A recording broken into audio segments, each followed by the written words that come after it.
Alright guys, you from the future के एक और नए एपिसोड में आपका स्वागत है। चलो बगैर किसी तरीके स्टार्ट करते हैं हमारा ये एपिसोड। मिस्टर सेन किया का वेट कर रहे होते हैं पार्टी में जाने के लिए, जो कि उसके ग्रैंडपा ने बुलाई थी। यहाँ पर स्टारलाइट फिर से वही सब बात बोलने लगता है। बोलता है कि आप ब्रदर, आप मान क्यों नहीं चाहते हो कि आप किया मतलब सिस्टर के साथ आपकी रिलेशनशिप और भी क्लोज हो गई है और आप लोग एक दूसरे से और नज़दीक आ गए हैं। लेकिन वो मानने को तैयार नहीं होता है। वो बोलता है नहीं, वो तो हम लोग नाटक कर रहे हैं ना, इसीलिए, और 2 हफ्ता हो गया इसलिए तुम्हें लग रहा है कि हम लोग काफ़ी ज़्यादा क्लोज हो गए, पर ऐसा कुछ नहीं है।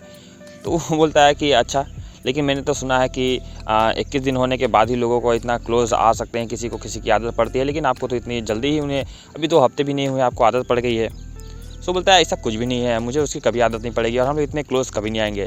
तो फिर स्टारलाइट बोलता है तो फिर मुझे सिस्टर को वार्न करना पड़ेगा कि आप इस रिलेशनशिप को लेकर ज़रा भी सीरियस नहीं है, क्योंकि अगर आप सिस्टर को बाद में ये बात पता चलेगी, क्योंकि अभी 90 डेज़ में तो ऑब्वियसली उनको आपकी आदत पड़ जाएगी, तो हो सकता है उनके दिल को ठेस पहुँचे और उन्हें दुख हो, इसलिए मैं उन्हें वार्निंग करने जा रहा हूँ। तो मिस्टर सेन एकदम से शॉक हो जाता है, अरे बाप ये क्या कर रहा है, मेरे सारे किए किराए पे पानी फेरेगा, क्योंकि इस सेन को तो फीलिंग्स आ गई थी भाई। अब वो कैसे स्टारलाइट के सामने एडमिट करे, क्योंकि अगर वो स्टारलाइट के सामने एडमिट कर देगा तो ओबियसली वो जाके अपनी सिस्टर को बता ही देगा।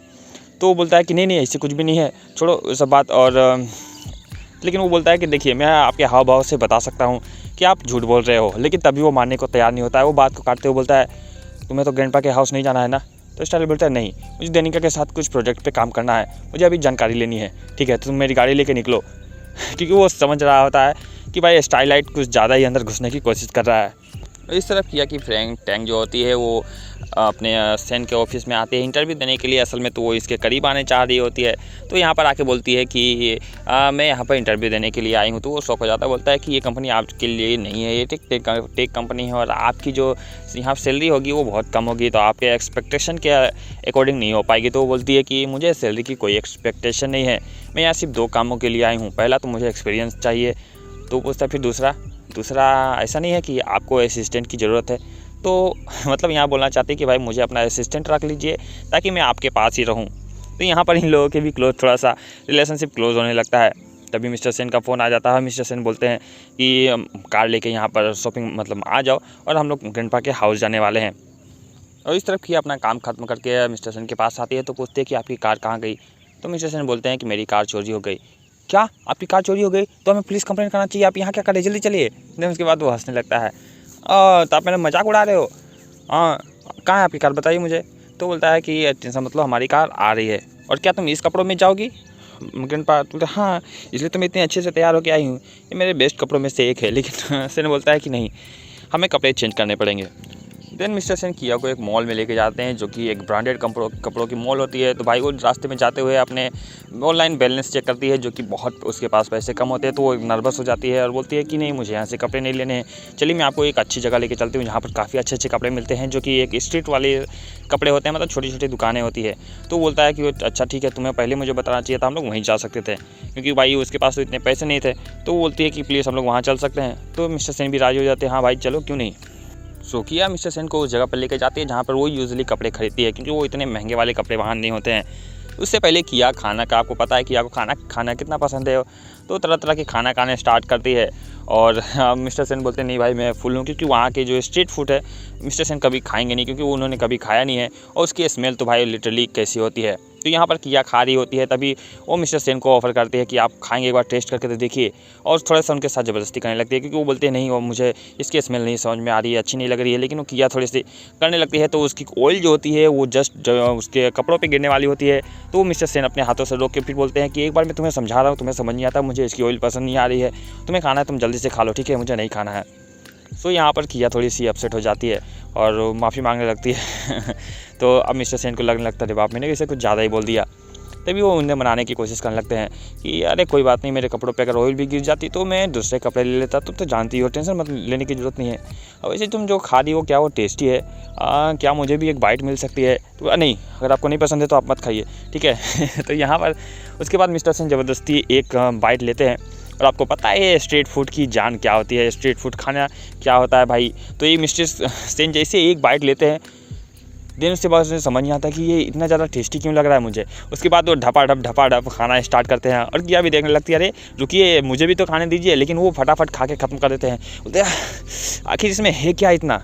क्योंकि स्ट्रीट फूड अब उन्होंने कभी खाया नहीं था, और उससे खाने के बाद वो बोलते हैं कि अच्छा चलो बहुत हो गया, अब चलते हैं कपड़े लेने के लिए। लेकिन ये सब होने के बाद किया जो है वो मतलब बहुत सस्ते सस्ते और अजीब से कपड़े लेने स्टार्ट करती है। तो यहाँ पर मिस्टर सेन बोलते हैं तुम क्या कर रही हो, तुम ग्रैंडपा के सामने ये सब पहन के जाओगी, इतने समय तक तुम मेरे साथ थी, तुम्हें ये नहीं पता है कि मेरे स्टैंडर्ड क्या है और हाँ तुम्हें किस तरह के कपड़े पहनने हैं, आओ मेरे साथ।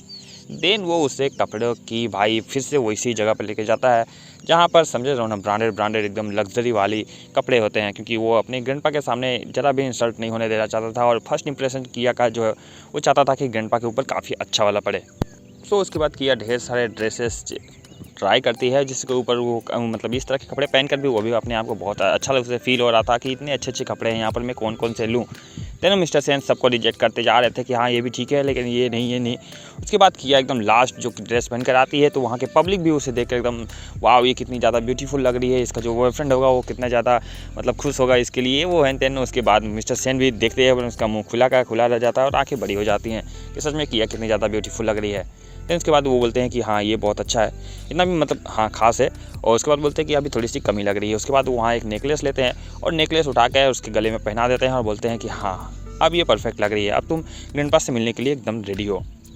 सो रास्ते में किया अपने आप को फ़ोटो लेने की कोशिश कर रही थी लेकिन वो अच्छा नहीं आ रहा था, तो वो मिस्टर सेन को बोलती है कि क्या मेरे कुछ फ़ोटोज़ ले सकते हैं। तो मिस्टर सेन उसकी फ़ोटोज़ लेते हैं और फ़ोटोज़ काफ़ी अच्छी आती है, तो उसकी तारीफ़ करते हैं, वाह आप कितनी अच्छी फ़ोटोज़ लेते हैं, क्या मतलब भाई मैं कितनी ज़्यादा ब्यूटीफुल भी लग रही हूँ है ना।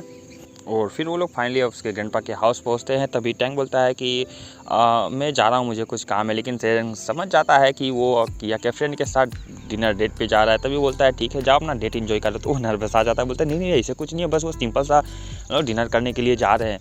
लेकिन वो लोग समझ जाते हैं कि हाँ भाई जाओ, तुम भी उसे पसंद करने लगे हो। तभी वो फड़फड़ा के वहाँ से गाड़ी लेके निकल जाता है।